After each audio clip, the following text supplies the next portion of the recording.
Luckily, I can always predict what Ross is going to say. Yeah. So. Basically, disgraceful, humiliating, and conspiracy. Yeah, totally. Yep. From New York Times Opinion, I'm Carlos Lozada. I'm Ross Douthat. And I'm Lydia Polgreen. And this is Matter of Opinion, where thoughts are always allowed. We'll see about that. Yeah.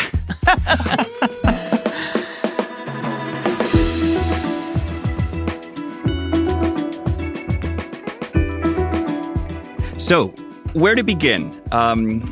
In what can only be described as a stunning act of patriotism and political selflessness that will forever reverberate in the history books. Michelle Cottle has gone on vacation. And she is passing the Matter of Opinion torch temporarily to us, her able partners. Rank punditry may never be the same. Michelle, come back to us soon, please. We miss you. So, surprise, surprise, today we actually do want to talk about Vice President Kamala Harris, who after a truly historic week in American politics is now the likely Democratic Party nominee, stepping in as Joe Biden is stepping aside. We're talking Thursday morning, and that means that last night, Biden, who is in fact still the president of these United States, spoke from the Oval Office and explained why he's leaving the race. "I revere this office," is what Biden said, "but I love my country more." You know, there is a time and a place for long years of experience in public life. But there's also a time and a place for new voices, fresh voices, yes, younger voices. And that time and place is now. And said that his choice, for what it's worth, apparently it's worth quite a bit, is Kamala Harris. So before we get deep into the already vibrant Kamala Harris campaign, I'm curious what you all made of Biden's speech, how he explained his own decision and his endorsement. I was found myself surprisingly moved. I happened to be listening to it on the radio rather than watching it on television, and there was something about the sort of scratchy timbre of his voice and the kind of valedictory quality of his remarks. I got a little choked up, if I'm honest, and I'm not that type. Ross? I was unmoved. Sorry. I think for Biden, the man, one can only imagine just how painful and I think one might even say humiliating this must be. I was actually more struck, maybe not moved exactly, but more impressed in a sort of personal way by watching him in his public performances where he was attempting to stay in the race. I thought the big press conference that he did at the end of the NATO summit was entirely riveting. You were literally watching a man do battle with his own mortality on a public stage in an effort to save his presidency. I thought that was kind of remarkable to watch. At this point, with him actually dropping out, I just can't sort of escape thinking about, what a disgrace this has been. None of that is sort of removed for me by Biden dropping out now. And I still have some real questions about how competent Joe Biden is to be president for the next 6 months. I think the way in which he resigned, not his office, but his campaign was exceptionally strange. It inspired a lot of totally crazy conspiracy theories on the right, but the general weirdness is not diminished by the existence of crazy conspiracy theories. So, I don't know. Those were my non-moved, sort of weirded out feelings watching this very strange spectacle unfold. I'm most interested in this distinction that people are making between patriotism and ambition. Biden stepping aside is being described as this act of great patriotism, putting country over personal ambition. But at the same time, judging from all the coverage leading up to that moment, it also seems clear Biden did everything he could to not make this choice. Only when the polling and the money started going against him did he yield to what now seems historically inevitable and magnanimous. It's just kind of brutal that in 2020, saving democracy was the reason he said he ran. And in 2024, that same reason, saving democracy, is why everyone tells him he has to leave. I think that made last night a little sad and kind of poignant in its own way. So much like America, we're also pivoting away from Joe Biden. I'm going to focus on Kamala Harris today. So today, let's talk about whether we think she'll be a good candidate now that she's at the top of the ticket. And what do we know about what Kamala Harris actually stands for, and how are the Republicans going after those positions and beliefs? How does that sound? Yeah, I'm going to let Lydia go first because I think we should have the optimism before the mordant, cold-hearted Scrooge-like take. So Lydia, are you excited about Harris? I mean, I have been on such a journey when it comes to Kamala Harris, I must say, just to, exist in the context of where we've all been and where we're headed. It's funny. I was not part of the K-Hive when she ran for president in 2019 and sought the Democratic nomination. And I actually remember exactly the moment when I just sort of rolled my eyes and threw up my hands and thought, what a politician. And it was when she released her plan for student loan forgiveness. And the plan was this it was like it had been engineered in a lab by, kind of centrist democratic pro-market, think tank, which was basically if you had been poor enough to get a Pell Grant and then you went on to start a business in I'm trying to remember, an underserved economic area. And you kept that business afloat for 3 years, you could qualify for $20,000 worth of student loan relief. And to me, that just sort of encapsulated everything that I felt we did not need at that moment in 2020. We were facing this kind of existential threat in a second Trump term. The stakes were too high. So she was just not my candidate at all. And so it has taken me quite by surprise to find myself really pretty enthusiastic about her candidacy and her chances against Trump. Lydia, I don't think we have to go back to 2019 to find you being more pessimistic about Harris. We discussed Harris 2 months ago on this podcast, and we were uniformly pretty dour. Lydia, I listened to our podcast yesterday again, and you said, great. If you're looking for excitement, if you're looking for something that feels like a forward-looking vision of the future for the Democratic Party, that doesn't feel like a register Kamala Harris can naturally inhabit. So has Harris changed? Is it purely circumstantial that you think she can win? Have you changed since May? Yeah. I mean, I think most importantly, the circumstances have changed, right? I mean, she is now at the top of the ticket. She's not sort of hiding her light under a bushel to not outshine her boss, the president. And she seems pretty unleashed to me. I mean, I watched that speech in Milwaukee, which was her first campaign, and people were texting me I'm feeling 2008 vibes. And look, I'm a journalist, right? And I am sort of just constitutionally not an enthusiast of politicians. So I'm probably not the right person to ask if I'm all in and super excited and all that kind of stuff. But I do have eyes and I can see how other people are responding. And yeah, I mean, I think there is a tremendous amount of excitement and I feel hopeful. Ross, dare I ask? I mean, look, one, it was absolutely the right thing for the Democrats to replace Joe Biden with somebody. Kamala Harris is, in fact, somebody. Therefore, this is better for the Democrats than where they were 2 weeks ago, basically. And we only have early polls to go on.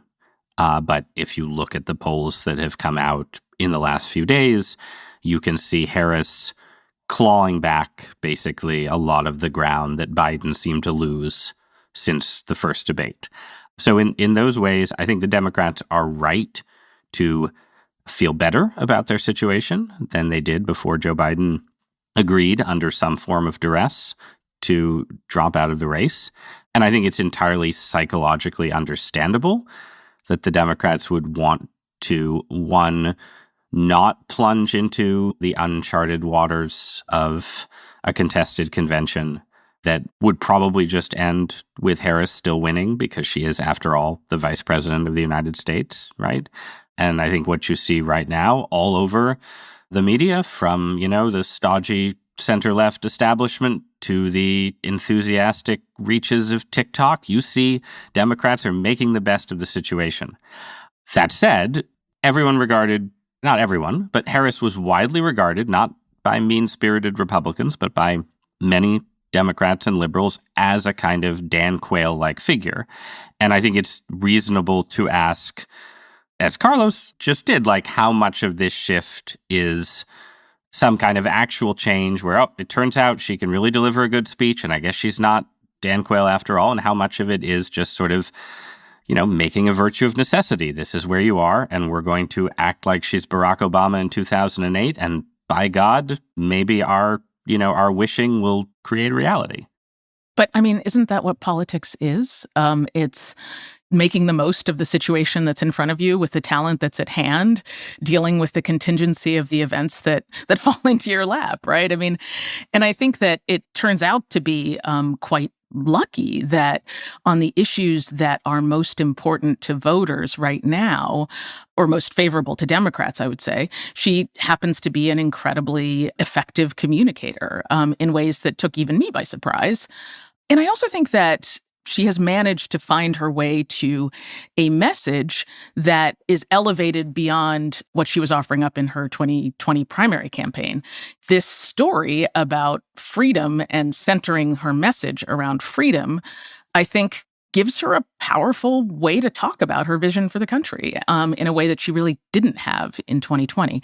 But this is where we are now. And what I see is a candidate who has unleashed a tremendous amount of excitement and enthusiasm among Democrats. Now, there's no question that, there will be a ton of scrutiny of Harris and her record. Can she keep the left together? Can she fend off attacks from people who will call her a far left candidate, et cetera, et cetera? I don't know. But for right now, I think she's done a tremendous job of uniting the party and creating a lot of enthusiasm. Lydia, you mentioned kind of like historical contingencies, right? And to me, the ascent of Harris now to the more than likely nomination, it's both contingent, sort of accidental, but also weirdly the most legitimate outcome possible to have her move up rather than hosting kind of a quickie mini primary ahead of the convention. So Harris's ascent feels weirdly to me like a combination of both accidental and appropriate. I mean, we just had a Democratic primary, right, in which Harris was standing as a candidate for vice president in a field that was completely cleared for a frontrunner who turned out to be completely incapable of doing the job of president in ways that were concealed from the voting public, right? So that's kind of a weird way to end up with your, vice president ascending to the top of the ticket. Second, I think you can argue that the Democrats have ended up with the worst of both worlds, right? There's sort of two ways you can pick a good nominee for president. You can do what we usually do now, which is send someone through the gauntlet of a bunch of primaries and force them to demonstrate their capacity to get people to vote for them, which Harris tried to do in 2020 and failed completely, dropping out very, very early in the process. That's one way. The second way is the old-fashioned way of getting a bunch of party bosses together in a smoke-filled room and having them sit around and say, okay, we're going to pick the person who we think can win a general election. And we're not doing that either. And nobody believes that if you put Barack Obama, Nancy Pelosi, and 30 Democratic bigwigs in a room and said you can pick anybody to be the nominee, that any of them would pick Harris, right? So whatever we want to say about her legitimacy, I mean, I don't think we can say, oh, well, the Democrats have ended up in a good spot with this. I think they've ended up with the worst of both worlds, someone who has demonstrated neither the capacity to win votes nor some sort of, consensus of the party that she's going to win 52% of the vote. Ross, come on. This is a person who managed to get to the top of statewide politics in California, and you're going to poo-poo it and say, it's winning votes of a bunch of liberals. I mean, it takes real political talent to fight your way to the top of politics in the largest state of the nation, and a state whose economy is like, if it were a country, it would be the fifth largest economy in the world, right? We do not write off the political future of people who fail to win the nomination of their party the first time around, right? Bernie Sanders, Joe Biden, people run again and again. And I think there are lots of different ways to read what happened in 2020 with Kamala Harris's, there were a lot of contingent events, things that did not go in her favor. But the idea that she's just a quote unquote bad politician, I just don't see the evidence for that. Well, I agree. Nobody who ascends as far as she ascends can be said to be a bad politician relative to the average state legislator in Sacramento. She's only the second Black woman to be elected to the United States Senate in American history. That's pretty astonishing. I completely agree. Kamala Harris has talents as a politician. So did Dan Quayle. Dan Quayle, also a talented politician. There's a lot of talented politicians out there.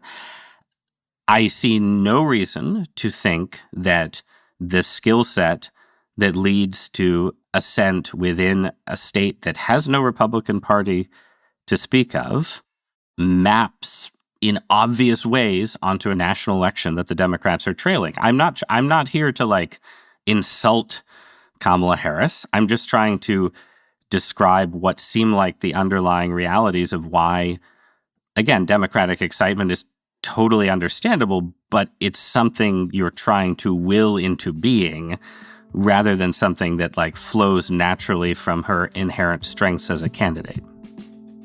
Okay, so we spent a good bit of time discussing the forces and circumstances that have brought Kamala Harris to this moment.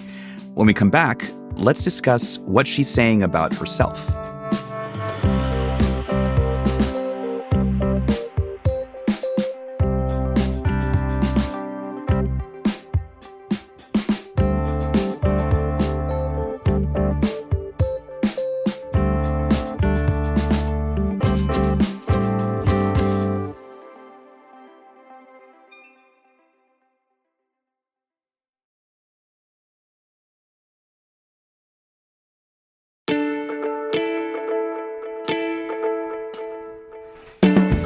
All right, guys, we're spending a lot of time dissecting the politics of Harris's ascent. Let's look a little bit at what she is saying about herself. Now, Lydia, you mentioned freedom as a message. I think freedom is the most sort of default, amorphous, feel-good thing that a politician can run on in the United States. So, what does Kamala Harris actually stand for? What is the story she's telling about her own candidacy? Well, I have been on the campaign trail with her a couple of times now, and I can just read to you from one of her speeches, how she articulated it. And this was when she was speaking to a room of 20,000 of her sorority sisters in Dallas. And she said, "Across our nation, we are witnessing a full assault on hard-fought, hard-won freedoms and rights. The freedom to vote, the freedom to be safe from violence, the freedom to live without fear of bigotry and hate, the freedom to love who you love openly and with pride, the freedom to learn and acknowledge our true and full history as America, and the freedom of a woman to make decisions about her own body." So to me, that doesn't feel like just sort of freedom platitudes. That feels like a pretty specific agenda that frames the issues that she cares about in kind of traditional American political terms. It's a message that I saw resonating quite strongly, certainly with her sorority sisters, which is perhaps not surprising, but also with a much more heterodox audience in Michigan, where she, was actually quite spellbinding in an event that she did with two Republican women, one of whom served in the Trump administration, who had been quite conservative and anti-abortion, but who have sort of moved towards the choice side since the fall of Dobbs. And she seemed to be able to kind of thread the needle of talking about and framing abortion in a way that I think appeals to a lot of people, regardless of their political affiliation. It was a really interesting performance to see. Ross, what do you make of her message so far? Well, I agree with Lydia. I think it's not just sort of generic platitudes. I think she has a sharper message in certain ways about a set of issues that are sort of the core issues of social and cultural liberalism than Joe Biden did. Biden was more of a cultural moderate, sort of accustomed to a more conservative landscape, more conflicted on abortion in particular, at least in his past. And so Harris will prosecute to use a word we're going to hear a lot of from her campaign over the next few months. She will prosecute a case against the cultural conservatism of the Republican Party, which is out of step with the country in various ways, I think more directly and probably effectively than Biden did. I am very, very, very skeptical that this is the grounds on which the election is going to be settled. In a race the Democrats are losing, I do not think it comes close to being enough.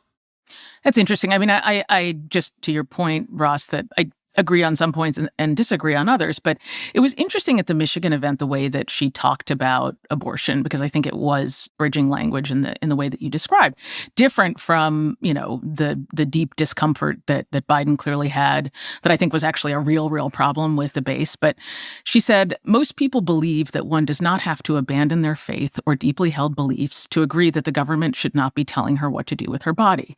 If she chooses, she will talk with her priest or her pastor or her rabbi or her mom, but it shouldn't be the government telling her what to do.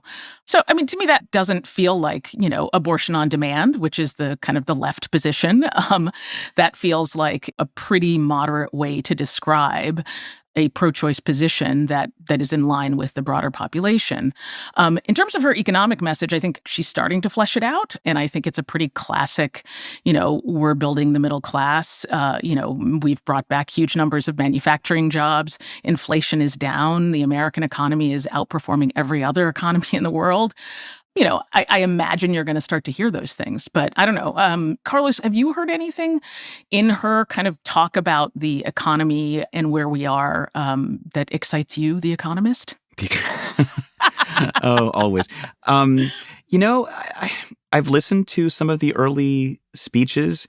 I hate playing strategist, but I think it's smart for her to kind of steer clear of that because she doesn't want to be tainted by sort of the Biden record on inflation. I think she's staying away from the parts of the Biden record that are understandably, less useful to her. One of the big questions, right, is precisely how much she is tied to both the Biden record and her own record versus to what extent can she sort of recast herself and separate herself from some of the things that have been unpopular about the Biden administration. Lydia and I had a little exchange of differences earlier in a columnist roundtable about whether we should regard Harris as sort of especially liberal candidate. And I agree that she's not a sort of ideological left-winger in the style of Bernie Sanders or Alexandria Ocasio-Cortez. She is someone, though, who has sort of moved with the kind of conventional liberal to progressive views of the party as the party has moved around. And that means that, in particular, in 2020, when the party swung well to the left, she took a lot of quite left-wing positions, or at least made a lot of quite left-wing sounding statements about crime and policing, the border and immigration, these kind of things, right? Does Harris try to pivot away from any of those positions? And similarly, how does she engage with, for instance, the Biden administration's record on immigration? There's already been a little media dispute about whether it's fair to refer to her as Biden's border czar or not. But does she bear any responsibility for the failures at the border early in Biden's tenure? What does she say about that? Those are the crucial places where she's going to succeed or fail as a candidate, I think, is in sort of addressing those kind of attacks and dealing with that kind of baggage. Yeah, it's interesting. I remember the pearl clutching among immigration advocates when she went down to Central America and basically said, do not come. You will not be allowed in, to people who were hoping to cross the border without authorization. I mean, if she was truly like a political Machiavellian figure, then maybe she would just throw Biden under the bus for this and say, look, I tried. I went down there and said, folks, we are not going to let you cross the border. And but I wasn't in charge of the administration's policy at the border. And, we were not able to create the kinds of deterrence that I would have liked to see. She could certainly say that. I don't know that she will, but she could certainly say it. No, and I think this is genuinely a question that I have, right, is it seemed to me from the beginning of her vice presidency that, fairly or not, she was understood as more liberal than Joe Biden. And given that background, it has always seemed like it was in her political interest to figure out some kind of set of issues where she could sort of cast herself as, the tough-minded moderate. I just haven't seen it all in her time on the national stage, being able to sort of pivot against a little bit, not just the consensus of her party, but sort of the consensus of her staff, right, of the people around her. A lot of politicians, right-wing and left-wing, I think end up failing to triangulate effectively or do outreach to moderates because they're operating in a bubble that's just created by having a lot of staffers who are liberal or conservative, right, who don't really want to do those things. And one of the great strengths of Trump as a politician has always been he doesn't have any, he doesn't have any staff like that. Nobody's, if he wants only to he denounce, can fix it, Ross. Right. If he wants to denounce the 2025 project, even though people who work for him have worked on it, he will go out and say, this is terrible. I hate this, right? This would be a strength for her, is what I'm saying. If she could go out and say, I wanted to build a wall, and dang it, Joe Biden wouldn't let me, but I'm here. I'm ready to build the wall. Kamala, the wall builder. What's interesting to me about this conversation that I'm hearing, but also about how at least the first few days of the Kamala Harris campaign have unfolded, is that it's weirdly substantive. It's sort of issue focused. Harris herself is not making a big deal out of, the history-making aspects of her candidacy. There's not like a lot of the, first woman, first potential female Black president or South Asian president. It's kind of issue-based, and the attacks on her from the Republicans are so far pretty focused on her record and her beliefs. Dave McCormick, who's running for Senate in Pennsylvania, the Republican, against Bob Casey, has just released an ad that went pretty viral. And it calls her the most liberal nominee in American history, calls her out on the Green New Deal, on fracking, on offshore drilling, on decriminalizing border crossings, on reducing the consumption of red meat. Like, all this is about her policies, not about her, as a symbol herself, right? We'll see how that goes. Already we've been seeing folks referring to Harris as the DEI candidate. But I think even Republican Party leaders are telling the members, please, let's not get nasty here. Let's not be sort of racist or sexist. Let's just focus on the record. There's plenty there. To me, that's refreshing. Give me some hope for the kind of, maybe false hope, for the kind of campaign that we're going to see in the next few months. Yeah, I thought that was a very effective ad, and I think it really did escape the trap. I think that there is sometimes this framing of Harris as being more left than she is, and sometimes it feels as though moderate is a synonym for white, because a lot of the other candidates who, people were wish casting for this role, I struggle to find a ton of daylight between their views and Harris's. But all of that being said, I think it'll be really great if her identity doesn't become the kind of core of her campaign. And it's striking. I mean, we all remember in 2016, the slogan, "I'm with her." I mean, my God. And Harris's instinct seems to be, or maybe it's her staff or whoever it is, to frame it completely differently and make it not about her, but to make it about the country, to make it about the future. The message, as far as I can tell, is about freedom, but it's also, we're not going to go back, and framing the Trump-Vance ticket as being a kind of revanchist, backward-looking vision that is, quite dark, as opposed to a kind of sunny, forward-looking, frankly, very Californian and even perhaps Reagan-esque, shining future, city on a hill type of message.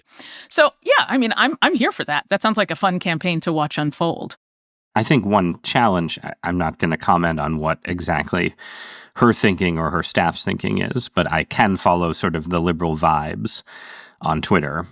And there is a kind of impulse towards identity politics is the wrong word. It's more like cringe liberalism.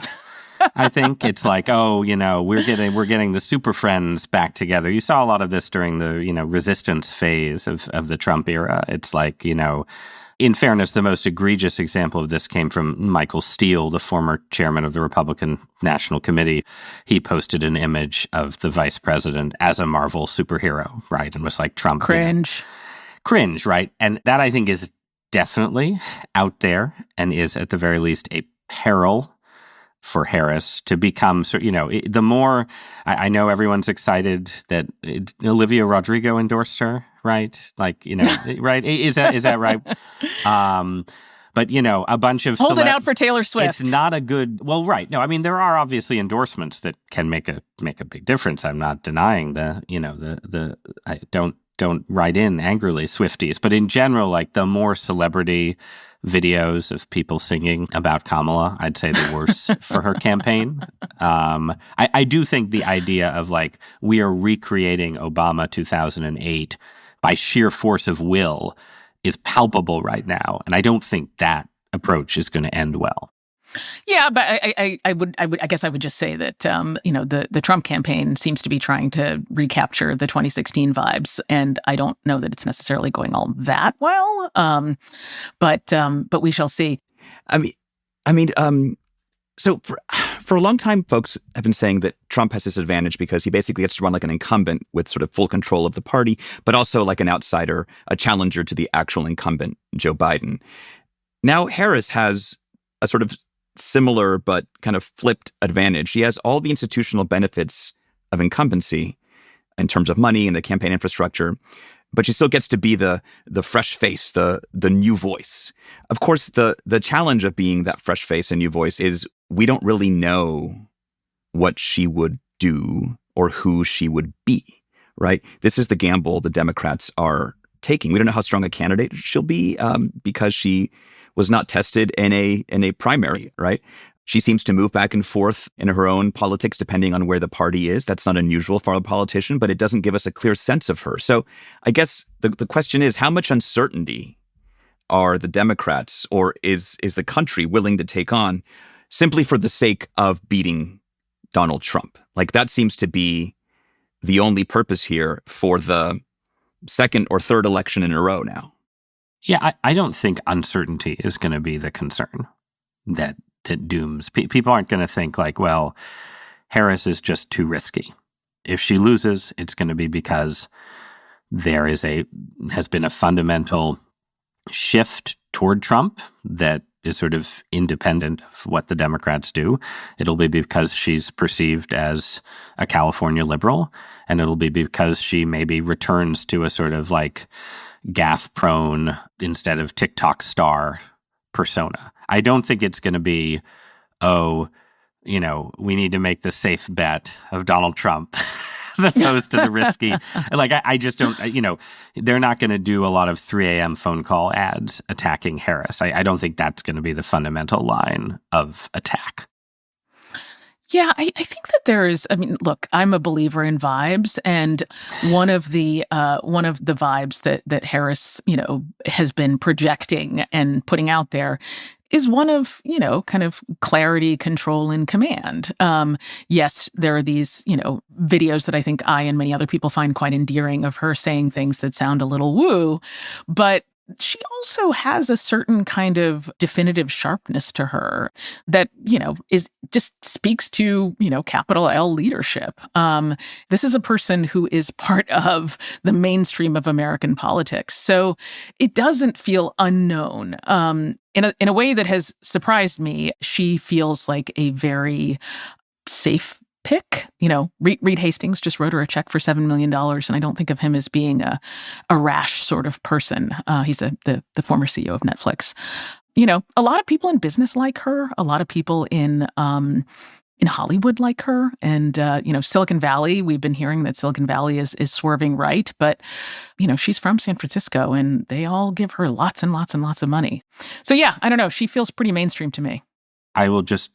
Again, listening to what Lydia said brings me back to what I was saying at the outset, which is that absolutely Harris is a safe choice for reconstituting a Democratic coalition that was cracking up under the pressure of, Joe Biden's decline. She's a safe choice for keeping the money flowing. She's a safe choice for preventing some kind of catastrophic collapse that dooms down-ballot candidates. If you're a Democratic Senate candidate, you feel better today than you did 5 or 6 days ago. All of that is absolutely the case. But you can be all of that and still not be able to overcome the consistent polling lead that Donald Trump has had throughout this election. That is the challenge for the Harris campaign at the moment, that they have to prove that there's something more than just a safe harbor for a party headed for a respectable defeat.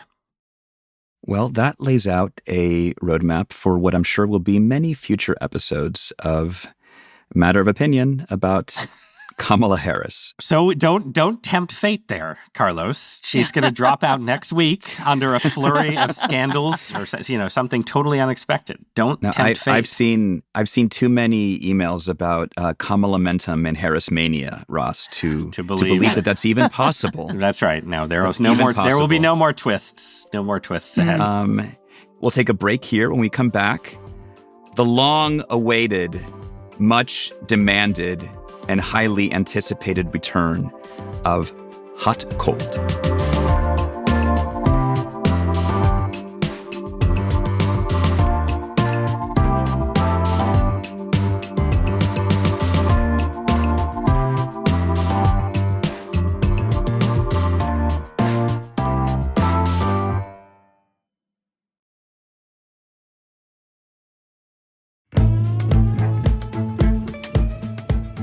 So first, thank you to the many listeners who wrote in this month asking us where Hot Cold has been. The news felt very serious, but we're sorry for leaving you hanging. I have to give a shout out in particular to one listener, John, who wrote us about Hot Cold multiple times, complaining about its absence. And last week wrote us with just one word, sad. So Ross, Lydia, please, one of you make John's day and give us something that you are hot or cold on. I'm going to let John down by falling somewhere in between hot and cold with something. But I just watched the 3-hour Kevin Costner Western Horizon, which I wish I could tell you was a great masterpiece or a sort of total dud that is fascinating to watch. It's neither. It's sort of a mixed bag.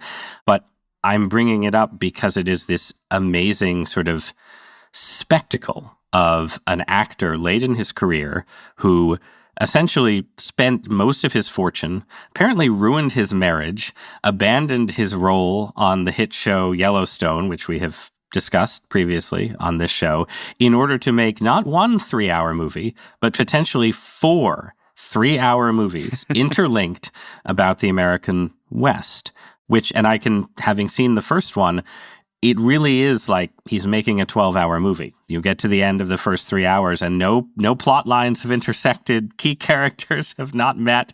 It's absolutely, pardon my language, batshit. Without being like, again, either a masterpiece or a total dud. Are you committed, Ross, to going through the whole thing? It's very watchable. It's better than the Yellowstone spin-off about the Old West, 1883 or 1884. It's better than that. Costner, I've always liked Costner. I think Dances with Wolves has ended up as sort of an underrated movie for various reasons. So yeah, I'll keep watching. Again, it's not a masterpiece. It's just an edifice, a strange objet. I recently read the biography of Larry McMurtry, which has led me to start rewatching Lonesome Dove. So that is a successful. I mean, yes. Costner should be making a miniseries, but he wanted to make a movie. But it's very strange. Very strange. I for one, am happy for Kevin Costner that he is pretending that his imperial period is still ongoing, and rather than him being in decline. I like just you go, Kevin Costner. I'm happy for you. So from Kamala Harris to Kevin Costner, there's a ticket for you. On that note, John, we hope you're happy at the return of Hot Cold. Go watch Horizon, John. Yeah. It'll occupy you. We love you, John. We miss you, Michelle. And hey, guys, we will all talk again soon. All right. Take care. Talk to you soon. Bye.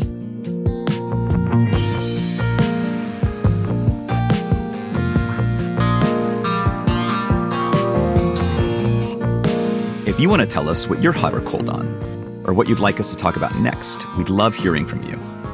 Send us a voicemail by calling 212-556-7440, or email us at matterofopinion@nytimes.com. And we just might respond to you like we did to John in an upcoming episode. Matter of Opinion is produced by Phoebe Lett, Sophia Alvarez-Boyd, and Andrea Betanzos. It's edited by Jordana Hochman. Our ace fact-checking team is Kate Sinclair, Mary Marge Locker, and Michelle Harris. Original music by Isaac Jones, Carol Saburo, Sonia Herrero, and Pat McCusker. Mixing by Pat McCusker and Carol Saburo. Audience strategy by Shannon Busta and Christina Samuelewski. Our executive producer is Annie Rose Strasser.